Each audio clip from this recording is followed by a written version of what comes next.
into this Boss Women Business Weekend. Thank you so much. So we have two women, two dynamic women that is going to be part of this discussion. And what we want is an open discussion just to share our challenges, our triumphs, our successes, all of that. Real, honest, as we lift our voice in dialogue to talk about the way forward, really, the way forward. So I would like to introduce you to Andrea. Go on up, Andrea, and then of course you, Chechi. I hope I said that right. Please have a seat. Please have a seat. And so I'm going to start in, ladies. Andrea was with us all day, which was really great to see you as part of our conversation. You heard it all. You heard all the women's stories. And so I want to thank you so much for being here. So tell us about yourself. Tell us what you do and what brought you here. Absolutely. Good evening, all. My name is Andrea Robinson. I'm with Robinson Global Management Inc. It's a firm that I founded now about 4 years ago in 2018.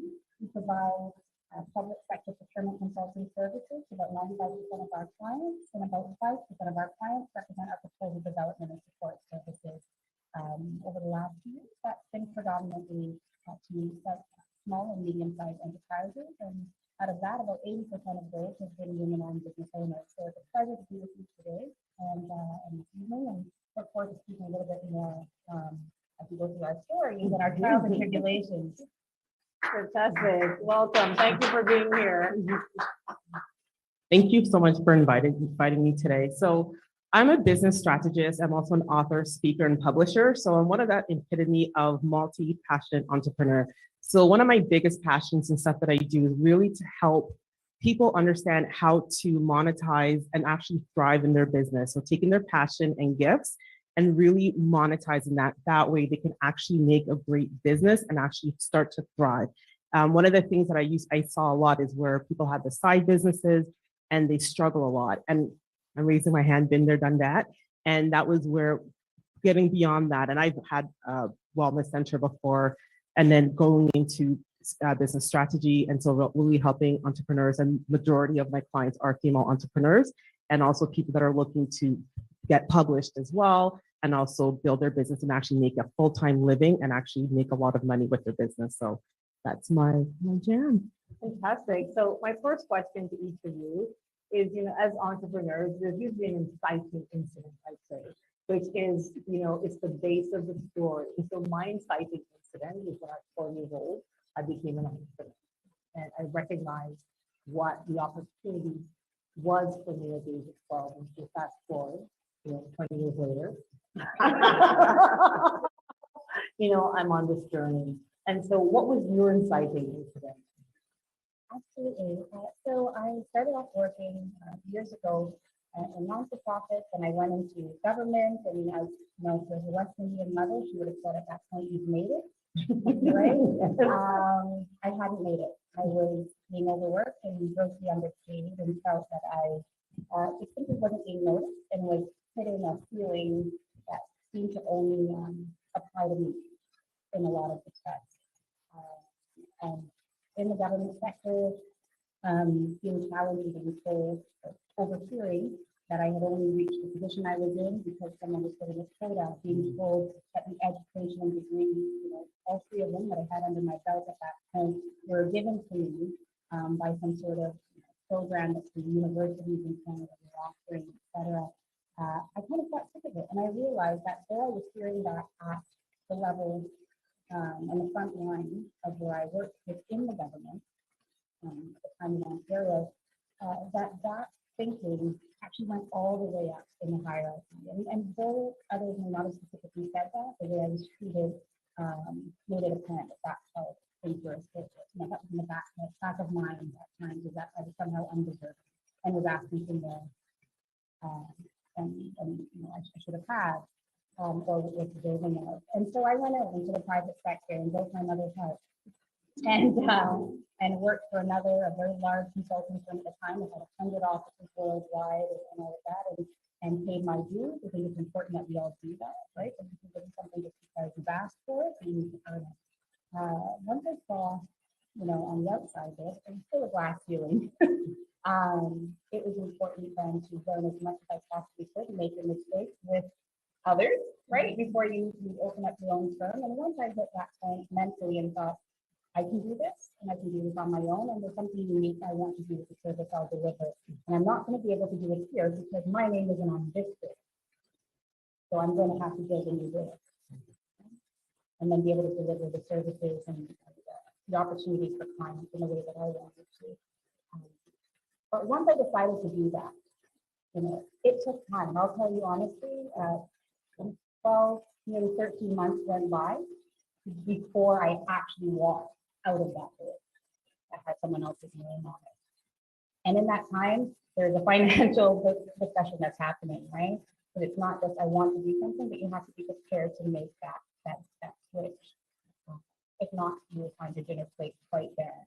And that's for us as women and Black women, it's just not an option. Right? It's just not an option. Oftentimes it's providing for more than just yourself.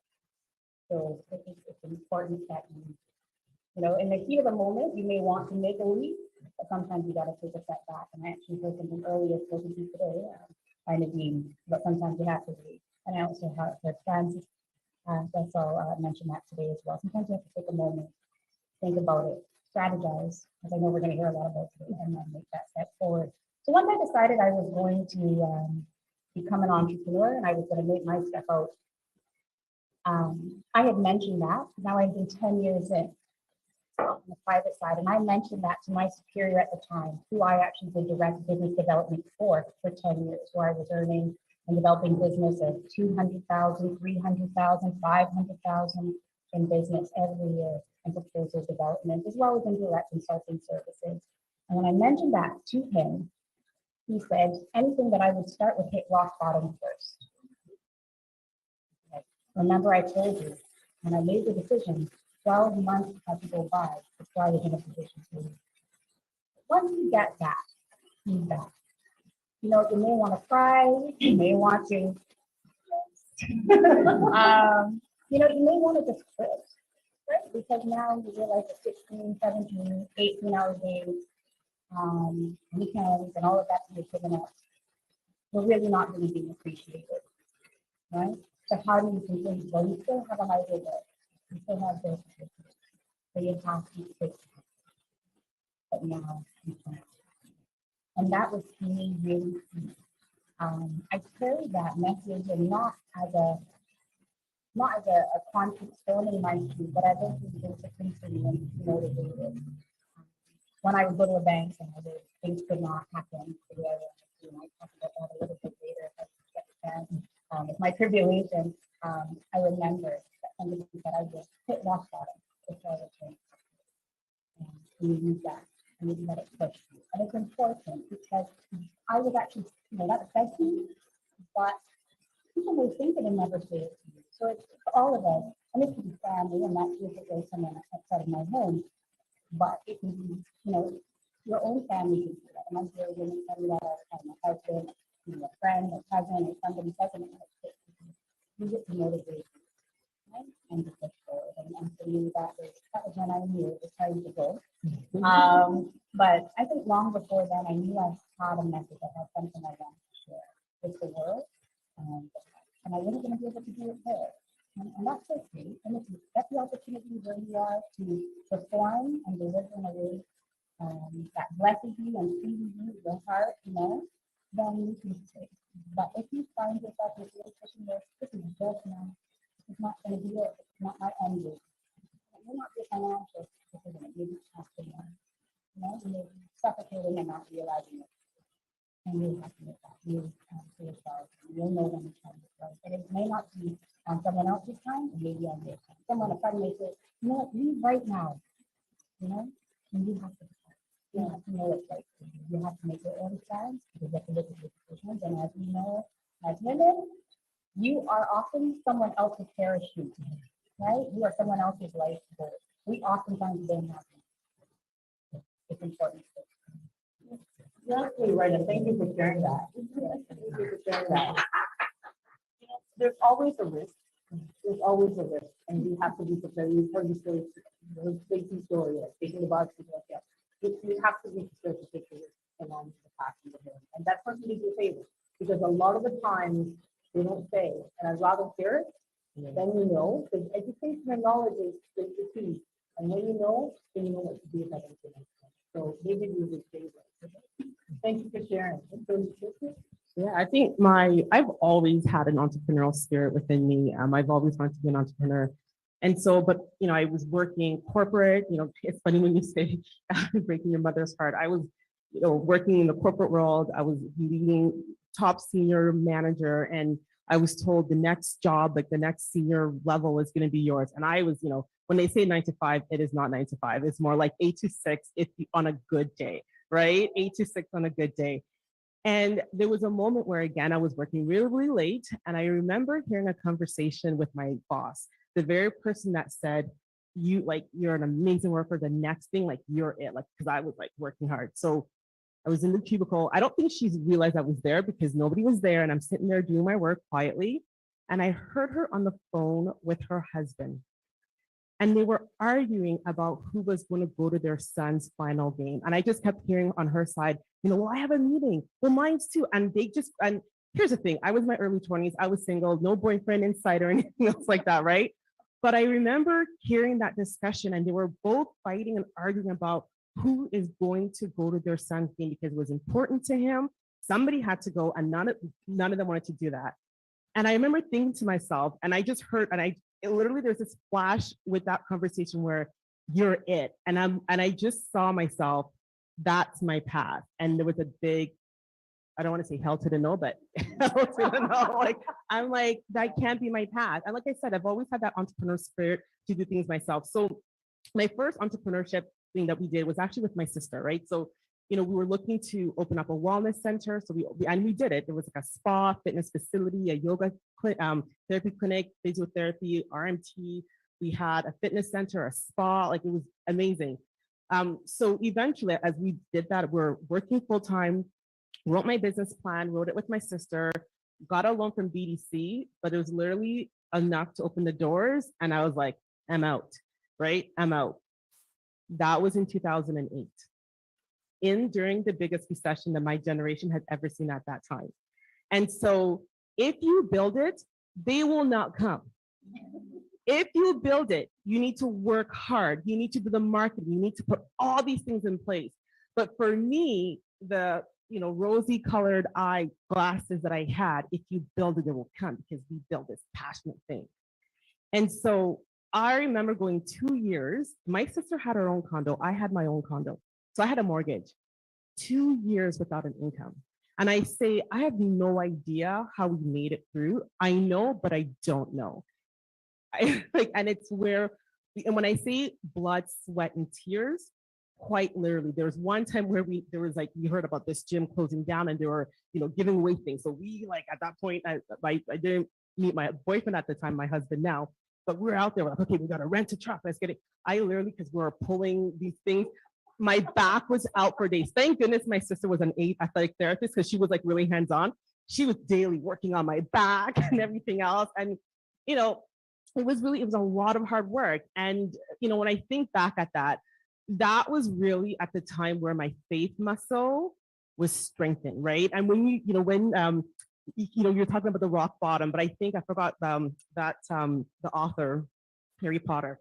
I remember her saying, rock bottom became the solid foundation upon which I rebuilt my life. And so that rock bottom is that solid foundation, because it was for me in those moments. When I say the tears that happen, and, like I said, there is always this power, and maybe we'll talk about that later on, but I always say, my business strategy is putting my business in God's hand first. Because when I say I went 2 years without an income and I had a mortgage, my sister had a mortgage. So then at that point, so we had the wellness center. So eventually, and when I had the wellness center, this is, a few months later, I met my boyfriend, including my husband. And then this was in Toronto. I ended up moving to Whitby. And so when I was on mat leave, and then I had my son, and I remember being on mat leave, I really wanted to be location independent. So we had a wellness center. So I was really tied to a location. And because we had moved to Durham Region in Whitby, and our location was in Toronto, it just wasn't working for us anymore. And so with my sister as well, and my sister actually ended up moving to Edmonton with her her ex now, but her then boyfriend or fiance. And we actually got a contract with the city of Edmonton. And so that was like a very lucrative thing. So we made the decision to, you know what, we can actually sell this location. And during that time was really when I got into coaching and strategy work, because I recognized that, there was a struggle for the first 2-3 years, trust me, but then things started to develop. We got some contracts, things started to come in. And I remember seeing like my yoga instructor, my RMT, like a lot of them, they were amazing at what they did, terrible at the business. And what you recognize with a lot of, if you're an RMT or yoga instructor, it's almost like your business within the business. And so I started to recognize how little business skills a lot of them had. And I had a Bachelor of Commerce degree. And in my corporate role that I talked about before, I managed multi-million-dollar categories. So that was like my jam. I could do that, with my eyes closed. And so when I started to see that I would start to look to sell the location, that's when I thought, okay, I wanted to be location independent. And at that point, it was even more strongly to me because at this point, I had a child. And even during that time, I'll tell you this right now, because like I said, there's that juggling.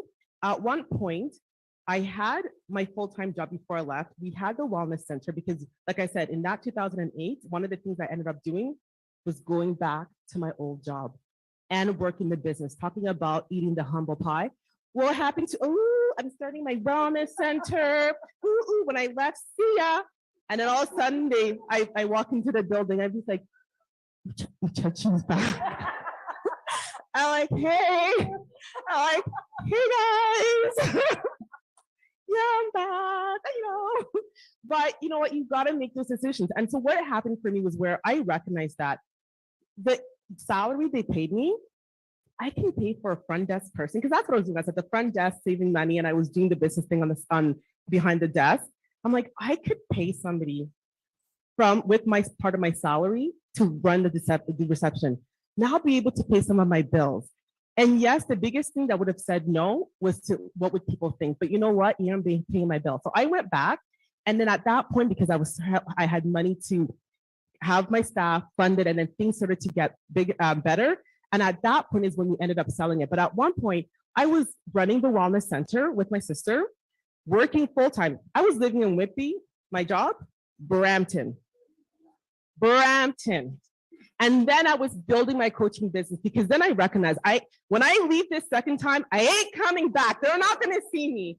So I made sure that second time I made it like I had the plan, and I wanted to have some income. Yes, it's not going to be the same as my full-time job, but I wanted to have something coming in. So yeah, at one point, traveling from Whitby to Brampton, in the process of selling the wellness center, building up my coaching practice with a young son.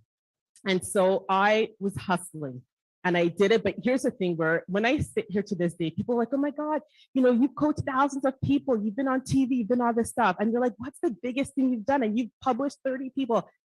The fact that I get to walk my kids to the bus stop, I get to volunteer as scientists in the classroom. I don't ask anybody for permission.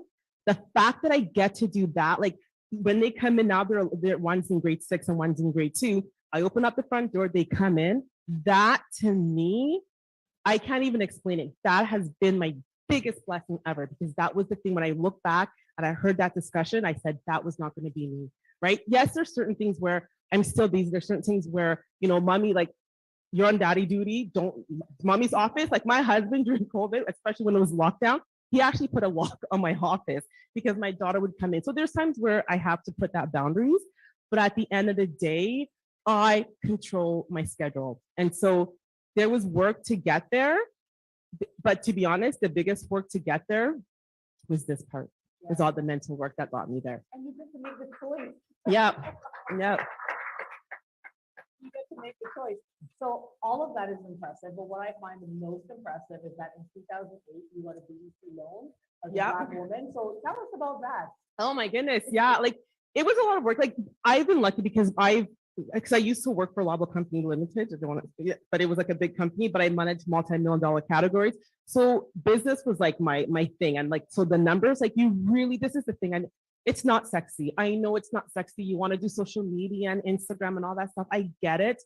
But your numbers tell you a story. Your numbers will make or break you. And because I knew my numbers, I was able to put that strategy together, make the numbers, my projections, how I'm going to make, like, I was really, like, I nailed it in terms of the numbers. And that was what they were really impressed with, right? And that was where, yeah, in 2008, two Black women, they saw us and they gave us that loan, right? But, I think, and to be honest, though, I remember thinking back then, there was always this shocking thing, even when people would come in and they're like, I remember, because I would, like I said, before I used to be at the front desk and be like, oh, we're looking for the owners.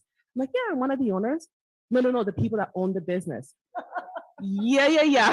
I'm like, myself and my sister, like, oh, like they get it taken back. And even like when they come in, it was always that, right? But to them, this is where they can't, like, when you know your stuff and you're like to the T and you're solid, they can't take that away from you.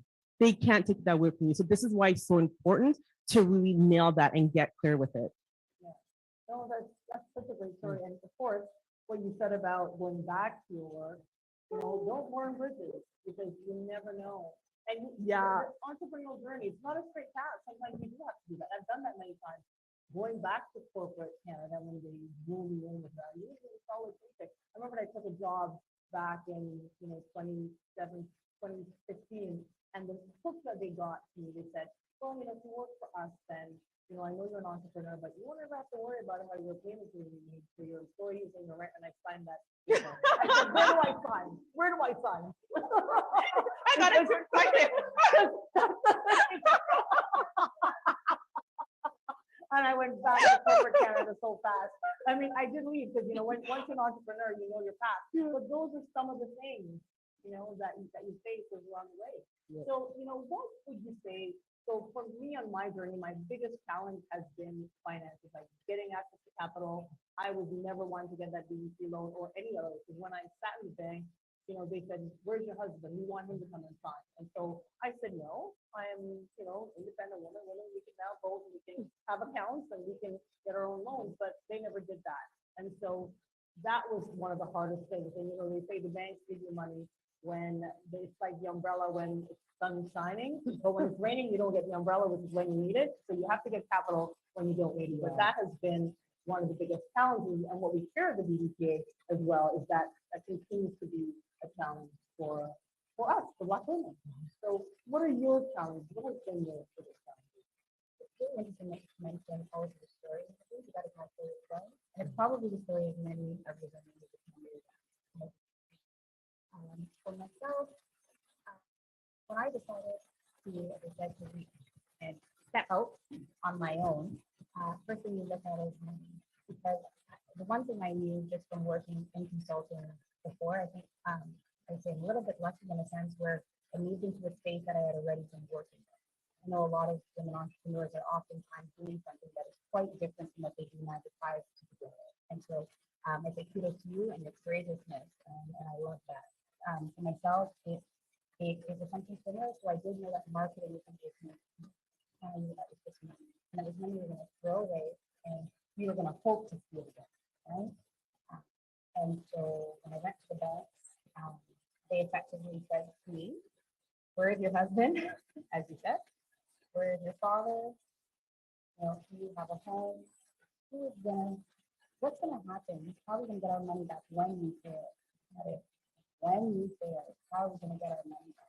And if you don't have an answer for them, there's no money coming. And so I went to I happened to live in Midtown in Toronto. I got a bank on every corner.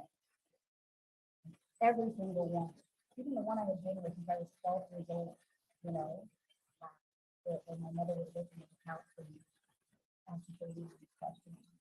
So the only thing I had at the time, in addition to this personal savings, was my RSP that I had saved and working 10 years corporate. And everything that I had saved and that company contributed and I had contributed. So I looked between that and my savings and I took $80,000 of my own money and put that into my business, into my startup. I said, if I can't beg and plead with others to take a chance on me, my gosh, I must be able to convince myself. And if I can't convince you, then I need to go back to the office that I just left. So that's what I did. And it was a questionable decision. I remember the bank manager looking at me and being like, are you sure that this is not a wise decision, a wise investment And, and I would say, as my panel mate here has said, that's when you have to be faithful. Truthfully. Um, and you need to pray, you need to plan, you need to act, you need to review. Be okay with reviewing if you make errors. You need to be able to step behind yourself and say, okay, if I'm the only one in this corner, so be it. It wasn't appropriate for me to go to others, like family and friends and kids, and they would have, because they're great people. I love my family. They're my support network when things are low and it's not looking like this some days. And I tell you, there's a lot of days like that. But I do not feel secure and taking their money because I usually market to know how many businesses you have to know those things. Depending on your industry, you have to know that so you know what kind of risk you're taking. And I just wanted to go to this another, so I put it in. I would tell you, in our first year, I earned $144 plus the investment. All right, as your one. I said, you heard what I told you I invested in business. So now the business itself is worth about $8.4 million. This is 5 years ago. And I say that because you really don't know, but if you play, you know. You know what you're going to do. You don't know the dollar. It's not about money. It's about, as we talked about, the security. There's power in decision making and how you can care of your family, how you care of yourself, your options, and those things for your future, things you want for yourself. And that's why we do it. That's what we do with our passion project. Whatever you're doing, the money won't matter at 2 a.m. when everybody in your home is sleeping. Right? It won't matter. It has to be something that comes from in here that you feel obligated to give to the community, obligated to give to this industry. You're going to change things. If it's a food product, it's the best. When people eat it, they just have to. It's fantastic. When they wear it, they just proud of it. It's a confidence from here to there. It's a service that makes their life easier. You can prove it, it's tangible, and you can present all the facts you want in it. But when somebody gets to prove it, they will tell others because it's a listen. My life is easier. They made our team better. And so at the end of the day, you have to love that because it'll be that product or service and you alone in the middle of it. People will come around when things are good. But when there's a struggle in the last 2 years, we've all seen something or another. Every entrepreneur, I will tell you, I will be honest with you, and then it's not easy to tell you. It's a support. You have to love it. You have to live it every single day. Talk about life getting through. And I remember my colleagues and myself, and we once had to speak at a conference, and they didn't tell us till half an hour before, and it's at 7 a.m., that we needed to put our marketing materials into, this is about 400 to 500 swag bags, right? So we get a text, and we're in another country at this point. So we get a text, we're in our hotel room, getting all heated up, and we get a text like, oh, you guys have swag? You can put it in the bag, and you can put some swag in the bag. It's just the way they work. Because we often get always walking. So we have an extra spare roll case that we always walk with. That goes back to marketing. So we have that. So what happens is we go downstairs with our stuff and we're like, okay, great, we're gonna leave it to somebody, and a minion, somebody's gonna appear and do this for us so that we can go back upstairs and get finish up, right? We're not finished at the curl and the bend and in our hair quite yet, right? We get down there and everyone's looking at us like, the black here, and we're like, isn't somebody gonna put our pamphlets and our business cards in the bag? Yeah. No. You're not, you're not P&G, you're not Kellogg, you're not Deloitte, right? You're lucky to be here. So in our shirts and blazers, which we then had to take off quickly, haven't had breakfast or anything yet. We get on our hands and knees. Here are our pantyhose, and we're stuffing bags. But now people are starting to arrive at this conference, and we are under the table at the checking desk where you get the little name tag, and we are stuffing our business cards and our passbooks in there because but for that getting into the last day, you can't get on. Right? So these are the things, and you know, I think none of us had a knee cut, but anyway, but ultimately take off the panning hose and we had to get on with the rest of the day, and we went like that for 12 straight hours. After that, and never telling a soul what happened. I mean, I've told you all today, so there's the secret, but it you know, it will take the love of it, okay? And it will fall on you every single day in a million different ways, and one single thing may happen in all of the week that brings you back. But you were prepared. I love that. I know. You were ready to go. Yeah, so kudos to you. That's great. But on the, I would say thank you for that. But on the finance side, you do need to be organized. You talk about having a real talk with yourself about the numbers, knowing, you know, what the limitations are and working with them. Because if things get better, it will grow. Our marketing budget, it has grown. But planning, and I'll tell you, you spent the dollars probably more strategically than you had to.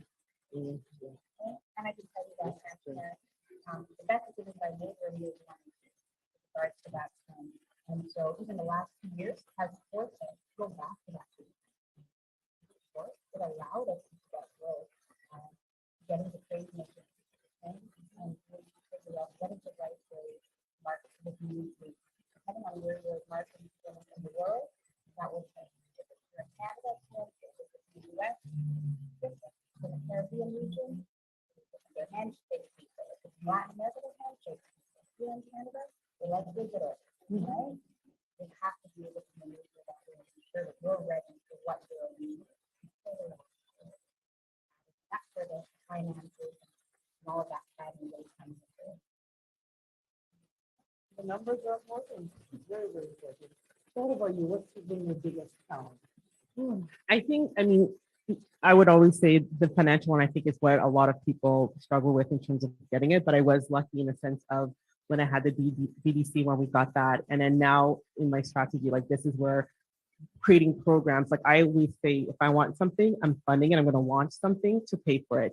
So, but my biggest thing outside of that, which I think is probably even more than the financial piece, was really about changing the identity of myself. But this honestly has been when people say, what has been your biggest breakthrough? What got you through that and what continues to move you to the next level? And that's all it is changing my identity. So I always say, get clear, what kind of business do you want to build? How much money do you want to make? What kind of lifestyle do you want? Now your work, and it doesn't matter about the money, all that stuff. The work now is to match your identity to the vision, right? Because for me, at one point, my mom, you know, I was born in Halifax, but we lived in Nigeria for, that's my background, for 3 years with my grandparents.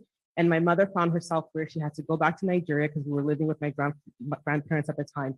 Bring me and my two sisters here. She had $40 to her name. So she brought us to a women's shelter. And then from there, she, you know, to a co-op housing.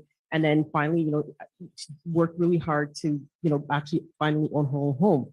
But when I say the epitome of hard work, because come on, every Black woman here, you know, like that strength, oh, we're Black women, we're strong, and or all these things that we do, that became our identity. And because of that, for me, hustle and struggling, and I need to make money, that was my identity. Even in my corporate job, I was making like 6 figures. I was like, why am I like still like, as if I'm making 20 or 30,000? Why am I not like, what? This money is coming in, where is it going? Because I could not outperform my identity, because I kept seeing my mother who worked 2-3 jobs and just to make ends meet. That was the identity. And so I can never outperform it. So my work was to really outperform. And I remember when a friend of mine who ended up becoming one of my first coach, he came in and he saw a wellness center, 3,000 square feet. It was beautiful, right? Like we did it up. He walked in and he's like, wow, you're a dynamic businesswoman. And I nearly fell off my chair. I was like, who is he talking about? Even at that point with what we built, to me, I was this person who I need to work hard. Will people like what I have to do? Like almost like begging people to buy my product. That was my identity. And until I started to do the work to shift myself, I wish I had my journal. Like when I journal on is always, what is it that I want myself to be? How do I want to show up, right? And this is why representation matters, because back then When I saw Black women, I actually either saw you on video shaking your butt or I saw really hard workers, right? That was my two identity that I saw of what a Black woman was. And so if I had to move to that next level, I had to change that because something my mentor has taught me is where, we focus on the doing. I need to do this, I need to hustle. But all the doing that we do is only as effective as the being, as the identity doing the doing. Because we can work really hard, but if you don't see yourselves as reaching that, we may get results, but boom, it's almost like that thermostat. We will be brought back to that temperature. So my biggest struggle and work has really been about, okay, at one point I'm like, okay, I see it. Then there's a new level or somebody says something, boom, I feel like I'm brought back. So that is the work for me. It's constantly, how do I change myself? And this is neuro-based, right? Where we have the whole neuroplasticity of the brain where we can shift our identity. And when we shift our identity, we're able to now to start to show up. I can walk into a bank and if somebody says no, all right, all good. Somebody else is going to say yes. I don't need you. I'm not going to beg. My identity is not a beggar anymore, right? And I'll tell you a story. There's one time when my sister and I had a condo and I remember in my condo, because this is really important, like what we see and what we impress in our mind. Above my TV, there was like this big art, right? And there was like this Black woman. She was carrying a big bag and she was walking off a hill. And there was sweat drenched down her face. And there was a picture of a man at the end, at the bottom. And it had something, I don't remember the words, but it was like, I sweat, I hustle, I do this. And I remember I'm like, ooh, we're good. And I remember I had that up. When I started to understand how we program ourselves, this is our identity. I remember thinking, I'm like, this was above my TV. I saw that every day. And there was one day this thing clicked. I'm like, sweat? No. I'm like, I am a thriver, no more surviving. So I remember taking it down. And my sister's like, oh my God, I'll take it. I'm like, hell no, you guys are not programming your minds of that. Like I literally took it, brought it down to our garbage room and threw that out, right? In our building. Because that was, I saw, and in the beginning, it was great because, this is the thing. And this is where I say this to you. One of the biggest things is where, and we've all been there. We've all seen our parents or even our mothers, right? Think about your mother. Think about your mothers right now and how much they worked and this is the identity. This is the narrative of Black women. Why can't things be easy for us? Why can't we be thriving? Why can't we want something, we can buy it? If we want a certain lifestyle on business, why can't we have it? This has not been the narrative. So the hardest work that I have to do, and I know everybody sitting right here, is the hardest work you're going to have to do is to change that narrative for yourself. Because once you change that narrative, everything changes. For me, these opportunities come. Coaching 60,000 entrepreneurs worldwide, US company, US dollars, and people are like, oh, you're lucky. I'm like, you know what? I'm just changing my identity. I don't care about what's happening externally because when I change that, those opportunities show up, but it's still up to me to now do the work and actually take action. So biggest work for me, and I continue because what's my next level? When I do my goal, I'm like, okay, all right, Ooch, if that's what it is, who do you need to be to get that? Now you've got to level up. And that's been my work, is continuing to level up. Yeah. That's why that vision board is so important. Yeah. I remember many, many years ago when I was doing a program and the facilitator said, you need to think about where you're going to be in the next 10 years, 20 years. Are you going to be in media? Do you need media training? You need to plan the trajectory of your life 10 years out. And it's so important. So as we build our vision board and marketing, we do our mood board, which is all the things that align with your brand that, helps you go to that next level. So my next question for you, which we talked about in our group today, is your unique value proposition. We're trying to identify as businesses what our unique value proposition is, because then that's how we can target our audience and bring them into our product or service. So what would you say your unique value proposition is as an individual, a brand, and for your company? All right, so I would say that for our business, I've always put more time into that than myself these days, as most entrepreneurs know. But for our business, it's the advanced, innovative, ethical, and sustainable procurement. That's really quite essentially what we offer, and that's our value proposition. People with tons of procurement consulting, with tons of folks that can assist you in supply chain management and all of these things and help you buy and write documents, the bids, et cetera, and respond to bids. what we offer is quite unique by way of excellence of our work and the sustainability. When we talk about sustainability at RTN, what we're talking about is not just being green and environmental and being climate resilient and all of those sort of things in the purposes, but also for how you make the process. You as a team, what do you look like? What makes your diversity? Both and how you look, but also what you do, what your thought background is, what the knowledge is. You get an idea of that, multitude of disciplines, from a making any sort of choices. It's going to help someone buy a school. I was thinking about all the different types of students that we have in our schools. And schools are built for one student. Students that need that pretty much self-sufficient and able to learn a particular thing. So now, how schools were 60 years ago, right? Many students are still living in those schools. But we all know, especially over the last few years, and parents are discovering this about their children, that they learn differently. Now that you as a parent have oftentimes been in charge of now some kids. Right? So, iPad can only get you so far. So now when we're working with clients and we're building, now we're placing with legacy infrastructure, facilities, those things, they're falling apart. They have to build new ones, right? There's a breakfast in there. So they didn't have the right vents that we now need. Thinking, bringing in the right people to help staff those requirements for those kids. They have to do technical engineering, architects, and make it fit. This has to work. So for us at our exam, it's everything when we talk about sustainability, don't talk about social responsibility. I know we talked about that a little bit today, and it's good to hear that. But that is key in your marketing and your brand of what you offer. But to ensure that that flows right through your service in terms of who is participating in your service delivery, who you have to find service. Ensuring that, I find that sometimes when I'm talking to the suppliers, they say, choose us because, we have it hard. Who is in our dessert supply? Are we also going to the same person and the same similar types of groups to get our purchases, to get our services and our products, right? Are we going to other diverse suppliers? Are we hiring that way? Hire, you have to buy the same way we want others to buy. I'll find for our wasn't necessarily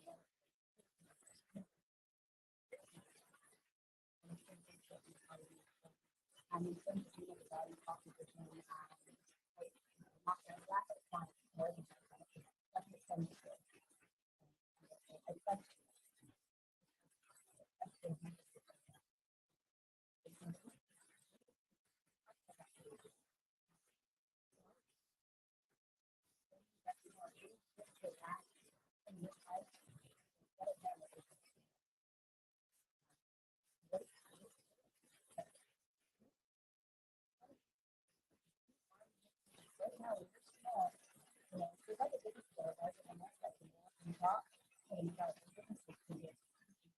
the label and you're like, I know what I'm going to get.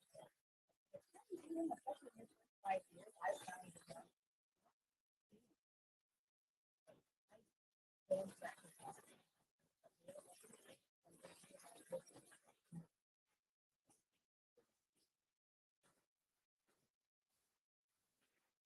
For me and my business, like a lot of the times, my brand and my business is an extension of who I am, and that's I've done that deliberately. Where one of the things I always say is I said since the beginning, where I want to get paid to be me, right? And this is a thing again we don't think about, but I'm like I want to get paid to be me and be the way I show up.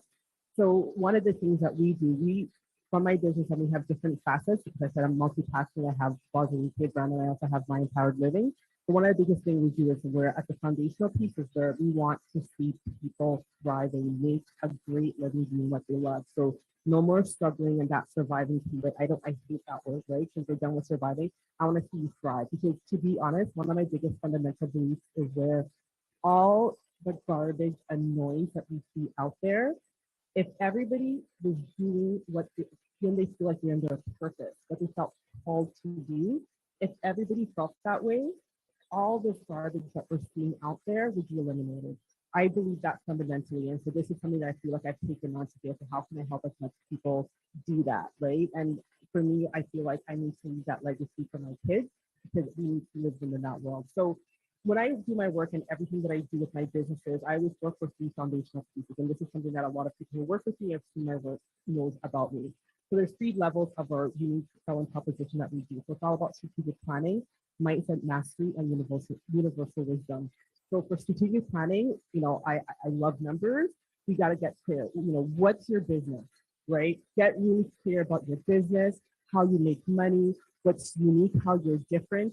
Then we got to get into, again, the whole thing. I'm sure you guys talked about your ideal customer avatar, not just about, their demographics. You really got to know them at a deep level because we all buy based on emotion.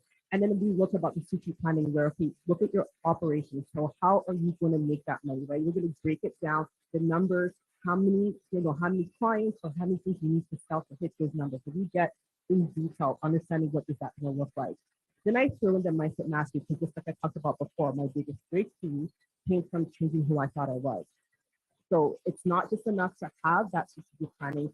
You now need to master your identity vision. You need to be it. You need to elevate yourself. And like I love that they talk about rising up. You got to rise up to who you think you are and your energy and your consciousness.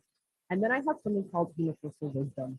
And for me, universal wisdom is all about understanding that, we can do all this stuff.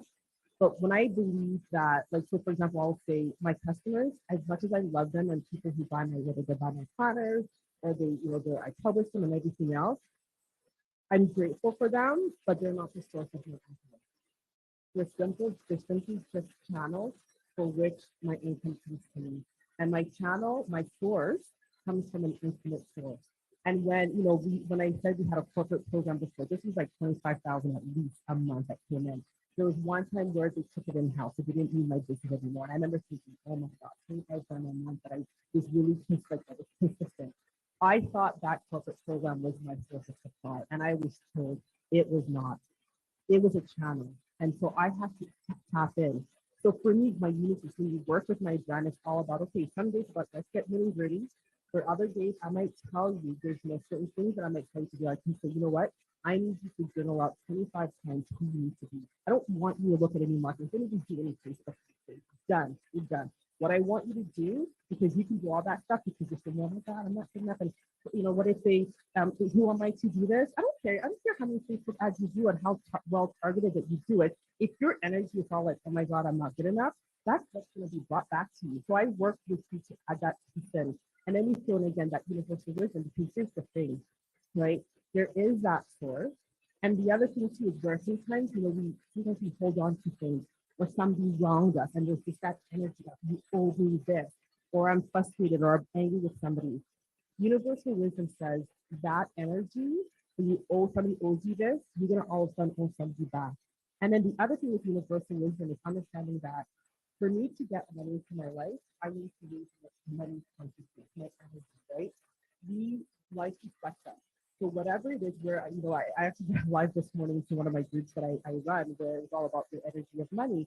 And in the past, where when I used to think about money was like this boyfriend who I was never thinking about in a relationship. I felt like I was not deserving of that relationship. I wasn't worthy of it. It comes in and out of my life. I was always so jealous because I saw that, boyfriend with somebody else, with some money, with somebody else, and it's not with me. That was my relationship. And I'm like, how unhealthy is that relationship? So I have to shift that and say, okay, what do I want a relationship? Okay, I want somebody who loves me and worthy and deserving. It attaches to me and feeds with me all the time. Okay, that's what money is. And I kept seeing myself about that. And that's the thing. Like, it's to do the hard work, but when you raise your energy and have that better relationship with money, things show up. All the time these contracts come up. I'm like, I didn't hear about it. Okay, cool. And and I always say, once you know the stuff and you do this work and you see the results, you cannot unlearn. And so for me, I infuse that into my work because I feel like I would not be doing people like any justice. And sometimes too, I'll be in a talk and I'm like, okay, I don't know what kind of product is from. I'm like, the universe is my supply.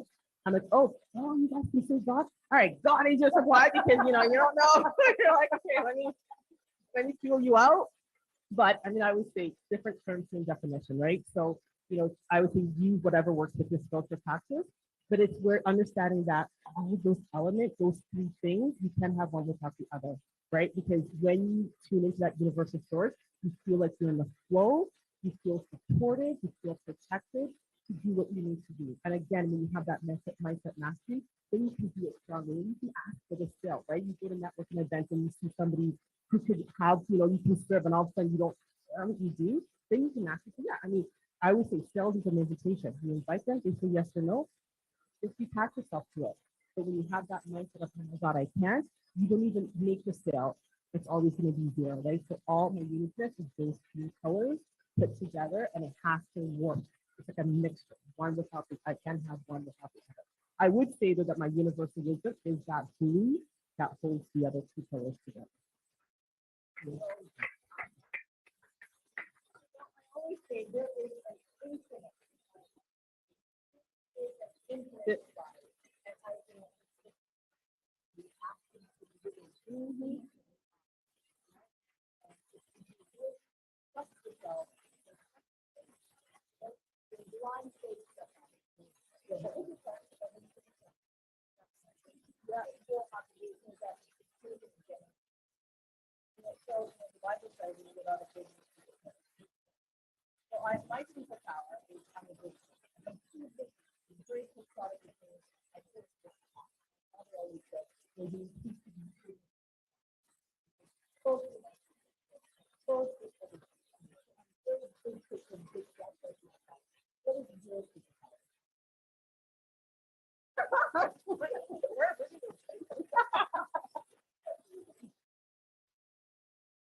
I would say so.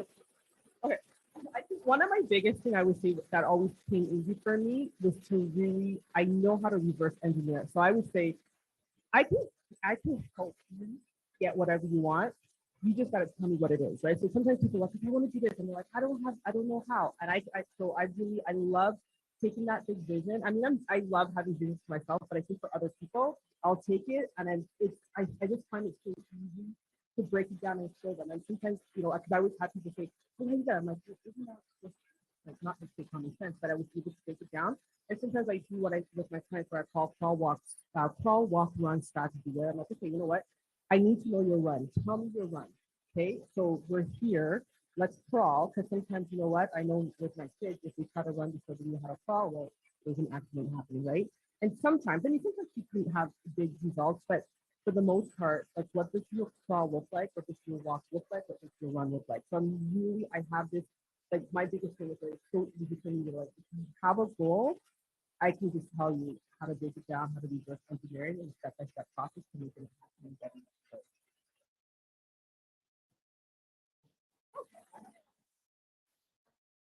I would say it's consistency. Consistent. I used to see that as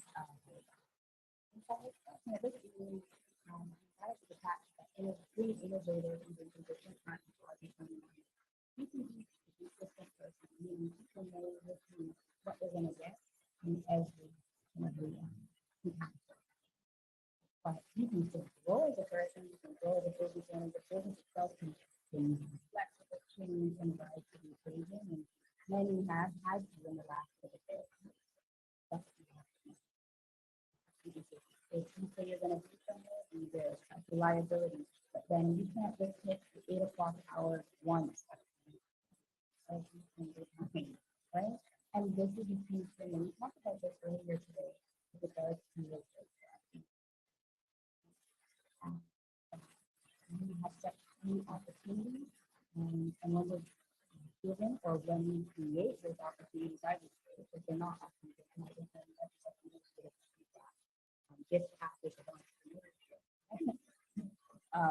We may say no thank you. But we thought our way to or you're thinking that you're really and ultimately we need to be consistent. People need to know with you what they're going to get every time they have your product, and if that's you, it will have to be there. Myself, I've been told that that is my superpower. If I say I'm going to be there, I say we're going to do it, we do so. I say hell or high water, but it's really important. And for me, that's been not being perfect, not perfect. So I may not know how to do everything, but because I know my shortcoming is perfection. That means you have to go, that you have to seek help and assistance from others in order to meet a community, in order to become physically and also professionally to our services. That is just how I suppose. But others would say for me is somehow I show up and I get there and I deliver on what I say I'm going to do, even when they may have been toiling with it and myself as well. They may, client may have been toiling with something for 2 years, 5 years, and you come in 4 weeks. And you turn to face you say like, oh, okay, so I don't have to sell my house and come, and and I'm like, oh no, and we have clients that will cry. And in the last few years, we have found clients even boiling up to tears over Zoom with the team who are working these steady jobs, getting a steady six-figure paycheck. And we're saying, when is this person on numbers? And they were probably that way 2 years ago, before this pandemic. But now, we've all been kind of chosen to our core, right? So it's just really right on the surface. And so people's natural fears, this insecurity, so us as service providers, providers, etc. However you support your clients, it's important. Right? That particular superpower has really helped me in the last book of the flow, but also prepare for the us, particularly 2020 that's the strongest year in business yet. And I'm telling you, I started off the pandemic and being flown on the second last flight back to international under a guise of, netting and math and not knowing and people just running around that airport, not wanting to security, customs, they didn't even want to check passports. And we came in, and you all know, if we're coming from certain countries and it's a flight that has a lot of us on it, there's a lot of customs people who tend to be around. This is the first time in my life I saw an empty customs area at Pearson International. No dogs, no uniforms. Yeah. Nobody asked me if I was bringing back mangoes, right, or breadfruit or anything of that nature. Right? It's clear. And I thought I put my passport down and everybody shifts back. Don't want to touch that. I'm going to assume you're Canadian. Go ahead. Right? And that's all I would say is that consistency has really served me well. Is the word I would say in the last little bit. Be the person you say you're going to be, and be that person every single time. And you know what? It is a part of your brand promise. When we talk about those unique values to our product and our brand, that is a part of your brand promise. You show up. It talks about you being reliable and the trust that is required for your brand. So thank you so very much. You guys were absolutely awesome. Thank you. I'm going to open it up to the women in the room, our courageous, awesome, dynamic, talented, brilliant women. Go ahead. Chachi.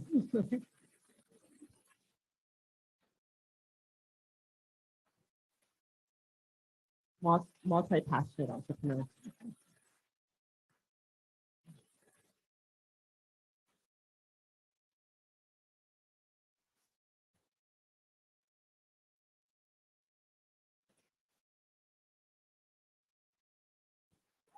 Great question. And that comes up a lot with people that are in the same boat, because there's a lot of people like that. So for me, I always look at where was I? And sometimes there's things where, what is the lowest hanging fruit, right? I'm a multi-passionate entrepreneur. I've created multiple income streams. I have different ones. And it's funny because I did a workshop where I showed people the years. And when you see it, there was a 5-year difference, right? Of when I started to create it. So I found one that was where, okay, you know what? This is going to be my first one I'm going to launch. I created it, validated it, monetized it, automated it, right? We're going to talk about automations tomorrow. So automated it. So then now there's a process that's there. And then I added something else. And one of the things that I also took about me when I added certain things is where I also listen in on what people are asking about me, right? So publishing, I didn't want to be a publisher, but you know what? People kept asking me about my book. And it's like one of those things, you know what? I'm going to do a workshop on it. And then I started doing workshops, and people were like, "You do co-authoring book projects?" And I'm like, "No, but I know people do it. Can you do one?" And I remember thinking, "Okay, can I do it?" And I started putting it together. yes, I can. And all of a sudden, this was like, it became like a huge money maker for me. Like, I think it's probably been like 50 or 60 in the past 2 years of publishing authors. But it's really looking at what is the market asking for? Do you have an expertise that you can fill it and you can serve them? How will you do it differently? Because even when I did my publishing, I didn't want it to be where I'm doing other co-authoring. I hired a book coach to work with them. I did like book signing, we had that, and we also did like a virtual summit where now I expose their brand to people all over the world. I have people from Australia, US, and that's part of my book project, right? But to answer your question, for pick the one, right? And people always say, okay, which one do I pick? What I always look at is profitability 3 ways: spiritually, emotionally, and financially, right? What will feel good where I'm like, okay, it feels like, just doing it. And then spiritually, I feel like this is my dharma. I came here to do this. And of course, I gotta make me money, right? So, I mean, we got bills to pay. So I choose the one that makes the most sense. Those three, go from that, automate it, have a process in place, get the team, and then something else. Then you can add on. But don't try to do it all at the same time because right? So take three based on those three, do it, and then add on to the other one. Oh, spiritually, emotionally, and financially. Yeah.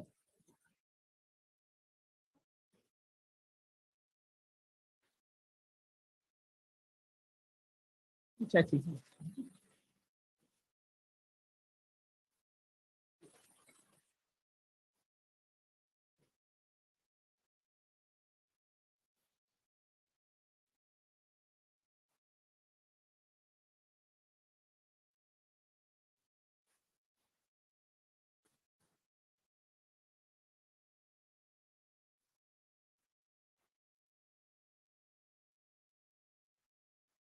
Well, first of all, I would say have enough money where you have at least 6 to 8 operational. I was in my early 20s. I was like, you build it, they will come, got the loan, open the doors, and we went, right? So that was one of the reasons I went back to work full time, right? So that actually helped me to be able to sustain, I hired a front desk person, was able to pay some of the rent, and then I actually now had money to pay for my own living expenses and fund the business. So that was one of the reasons why I said when I went back and they're like, hey, Easter's back, yeah, back. So that was one of the reasons. And then, because I had that, so this is why I was with the energy. When I went back, all of a sudden I exhaled. I exhaled because there was money coming in. I was not in this, this famine. From there, I can make strategic decisions. I can invest. There's just this energy where, and after that point, things started coming. We got that contract with Edmonton. They started to grow. It just got to the point where it no longer was aligned to what I wanted to do because I was living in Whiskey, was in Toronto, and my sister was in Edmonton. And then we had that contract, and we were like, you know what? Let's just sell this one. And then we actually sold it to one of our staff. We did it as an asset sale. And then from there, but during that time, I would say for my recommendation would be where take into account your living expenses in that loan as well, your operational expenses, don't just have enough to open the doors, have enough to at least 8 months. So that way you're not in that famine state. So that way you can energetically show up. But for me, that would be what I recommend. But what I did during that time to help me was where I went back to my full time because the salary was great. It was enough to cover my expenses and pay for a front desk person and pay for some of the expenses. And you need to keep that condo. Right, exactly. Yeah. And that's what I did.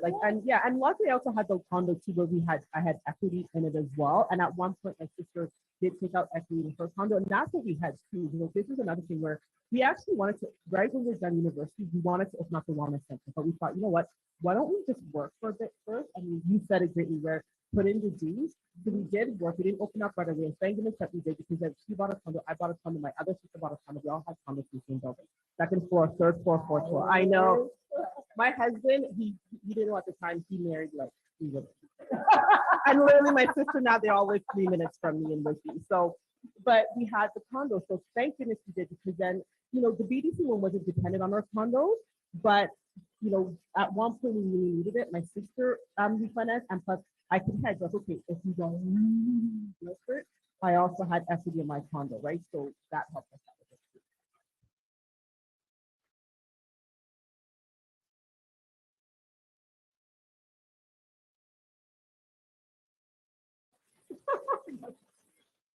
144.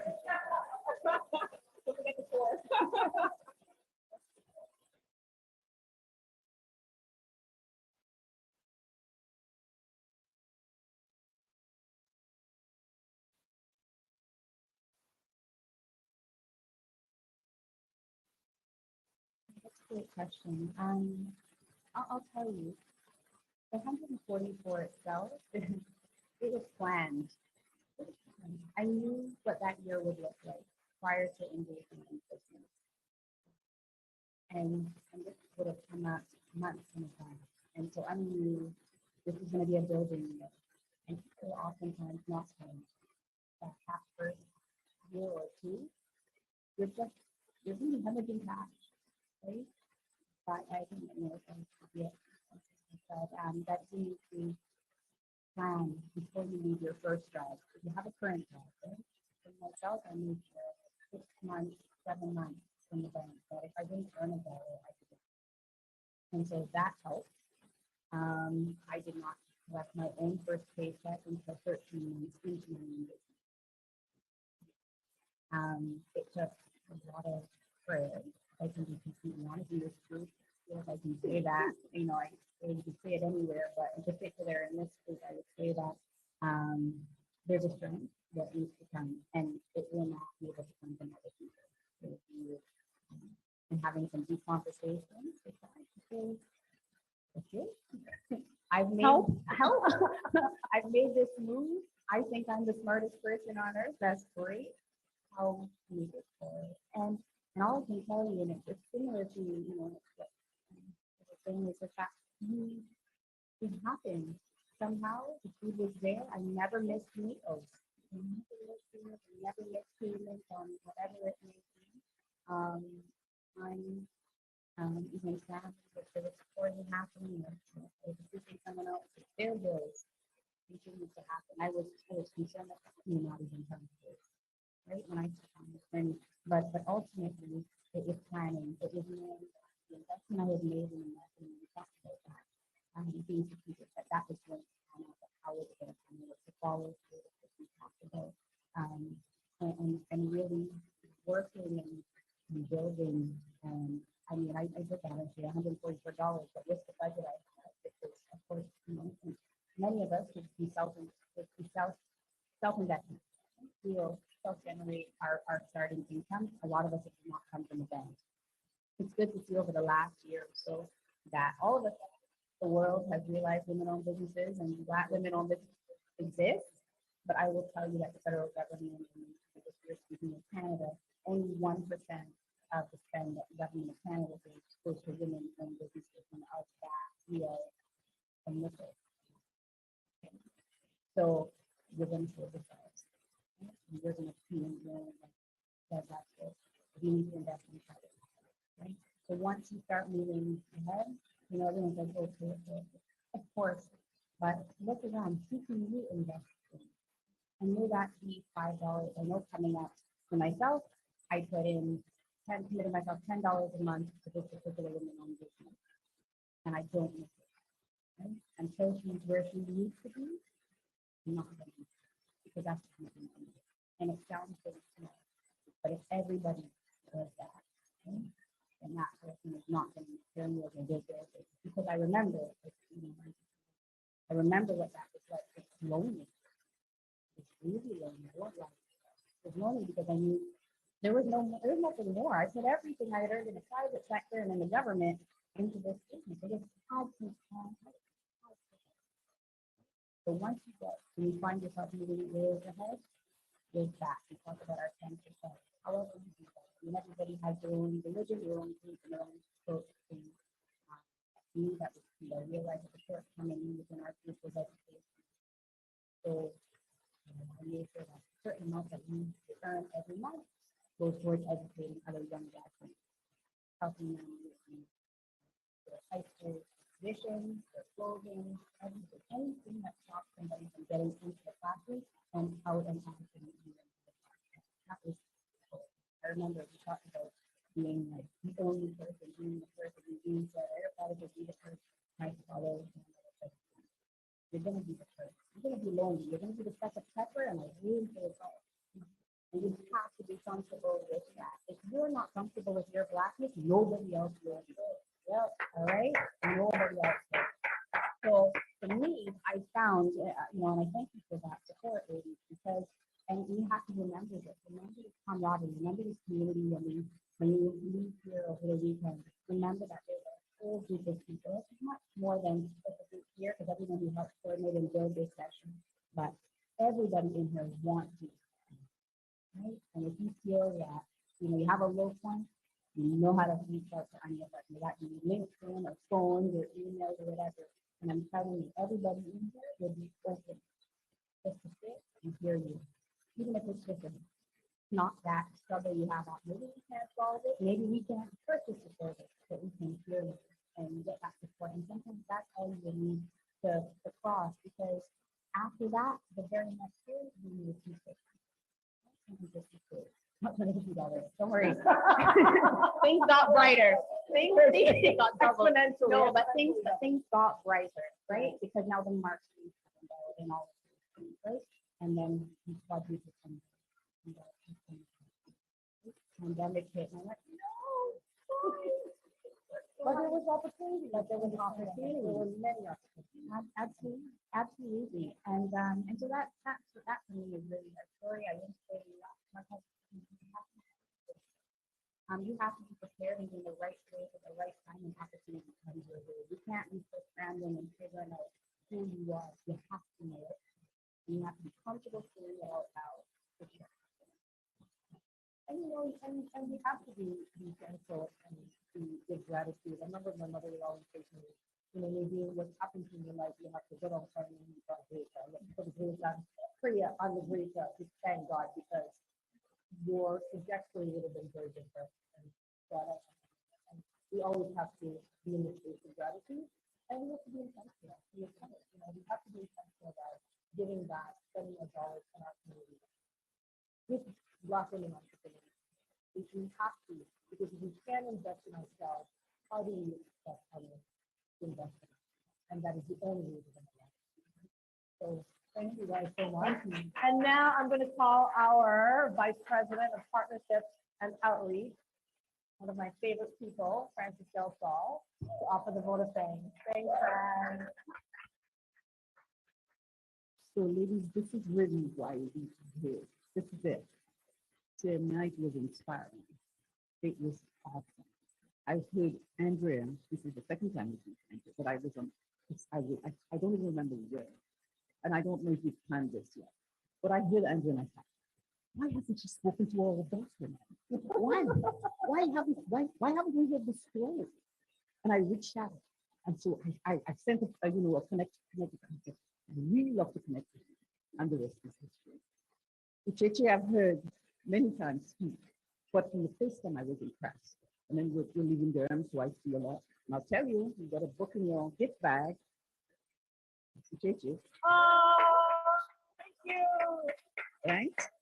But tonight we learned that we're not surviving anymore. We're not going to be talking about surviving. We're not talking about having luck, right? We're going to be women who thrive, who seize opportunities, who are ready, and who will go in with an attitude of gratitude for boldness, because we are Black women who can achieve. So I want to take this opportunity to thank our CEO, Nadine Spencer, for being an awesome moderator and her story too. I mean, right? Her story is one that has to be told to everybody, all the young kids who are thinking about becoming entrepreneurs, because we started up track. But I'd like to recommend you to that, pick these stories and maybe another book we can write something about these, right? I think it needs to be told. I'm glad we're carrying it alive, because we want the world to know that Black women have possibilities, and we at the BBPA are going to make sure that happens, and we continue to bring those stories to the general public who can't be here. But we want the women listening to us to hear that we are here for you. And if you need a mentor, if you have questions, you can call us, because that is what we have said we're going to do. We're going to serve the Black women and men entrepreneurs, and we're going to make our lives better so that we're not a speck we're not a little piece of pepper in the sea of salt. But by the time we turn, I love it. right? By the time we turn this around, there's gonna be a lot of pepper in that Yeah, salt. I love So it. thank you. It's going to be spicy too. It's not just going to be, right? So thank you very much, ladies. We enjoyed it. I want to, from the bottom of my heart, thank you for accepting our invitation to be here. And to you all, let's have a big dinner and let Frederica come up and speak to you. Or Uju, What's happening for the dinner? to speak to the arrangement. So thank you, everyone.